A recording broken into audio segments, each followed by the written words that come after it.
Welcome, everybody, to a brand new segment right here on the Alternative Edge, part of the Tony Cotillo Show, where we talk more fantasy plays, top 3 fantasy plays, and top 3 plays maybe you don't want.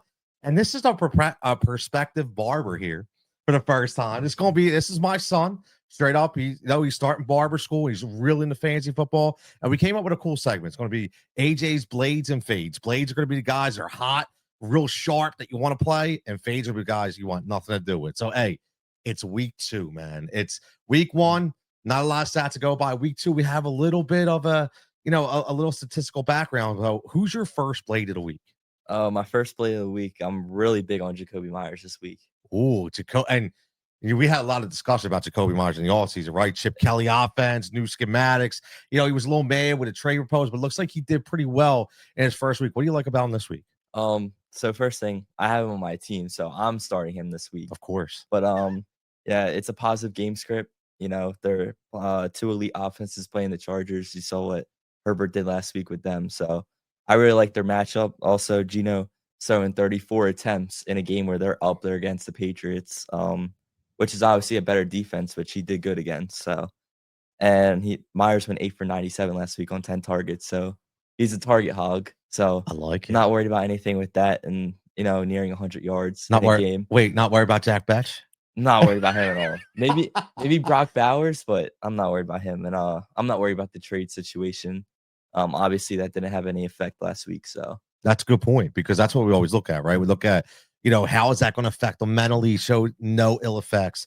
And you said target monster. That just shows that Chip Kelly wants to get this guy the ball. And he's more of the every down guy. You got guys like Trey Tucker that are going to be more like a gadget guy, right? So I don't think, and just so everybody knows, the Jack Betch thing is a little bit of an inside joke, because I took a flyer on him and my kids buried me about it. But that's okay. I still have hope for Jack Betch. Now, hey, we go for your blade number 2. Who is it? I'm going with the tight end here. I'm going with Hunter Henry. Oh, double H. Going against the Raiders last week. He had 8 targets in a game where it was very low scoring. 20-13. Like medium scoring game, but he had 8 targets. He was Drake May's favorite target. So I like that a lot. Playing against Miami this week, I have Tyler Warren on my team.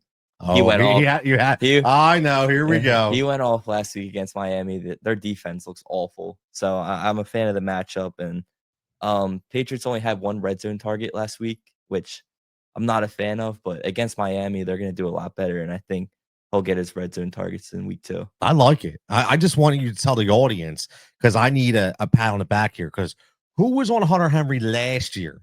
Right. Okay. So I get a little props here. But I picked him up. I had him on my team last year. So I looked him. That's good. You did listen. Listen. But you have your own opinions right here, which is great. And I like it, because that's an team that's ready to explode out there in Miami. Right. So Mike McDaniel, I've never been a big fan of. I already taught it in the offseason.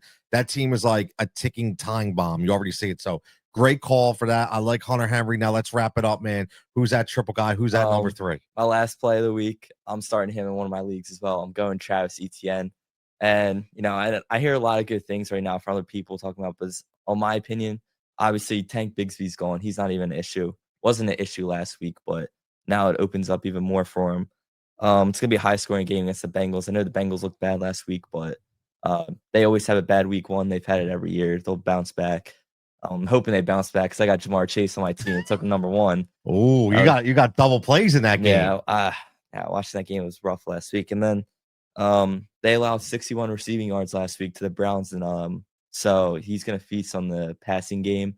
I know you're not a big T-Law guy, but I don't like T-Law. Dumping off the ball to a running back is any quarterback can do, and I think he'll have a big game on the ground and in a receiving game. I like it, because Dylan Sampson had a really, really big game, man. Yeah.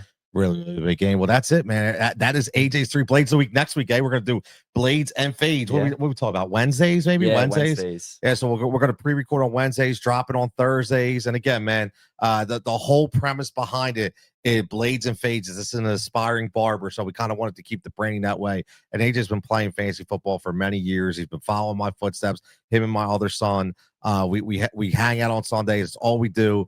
And I think you did good, brother. I do. I like it. I like the plays, man. I do. I wasn't an ETN guy back in the day, right? Yeah, not when I drafted him. No, but who knew Bigsby was going to go to Philadelphia? Yeah, sure. Right. So crazier things has happened. So we're gonna wrap this up. As always, make sure you like and subscribe. Get ready for AJ's Blades of Fates next week in week 3, man. Yo, man, good job.